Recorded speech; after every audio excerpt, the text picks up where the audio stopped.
English classes for the young in Moscow never looked like this. Tell me please, Bogdan. Alongside this group of 9-year-olds is a two-wheeled 21st century classroom helper.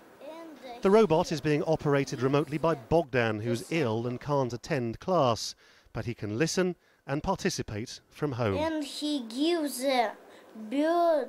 We put the robot in the classroom and asked the parents to access it remotely via the internet.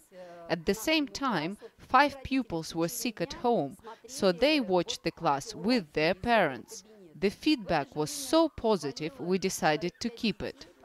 All the best ideas are simple. This group of scientists realized that if you put a video surveillance camera into a robot, it could have all sorts of applications. But there's a problem. Yes, said the government, what a good idea. And no, there isn't any way you can go for funding. We wrote letters to various government commissions and bodies, but it turned out to be a very complicated procedure to get any government support. It is obvious that for a small company, it is difficult. So, for the time being, we gave up.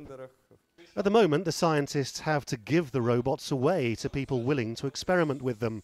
Doctors, for example, who can remotely assess patients.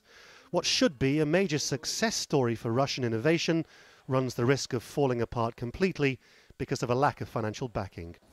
The Russian government has become quite fond of talking about how it wants to diversify its economy away from oil and gas and encourage people who have obviously good ideas like this one. And yet, when you find out exactly how difficult it is for people to start up a business and get any sort of financial support from the government, it all starts to sound really quite hollow. Much has been made of Russia's ambition for its own version of Silicon Valley, even if at the moment it's still just a field outside Moscow. Technological advance has become a cornerstone of the Kremlin's philosophy of moving Russia forward.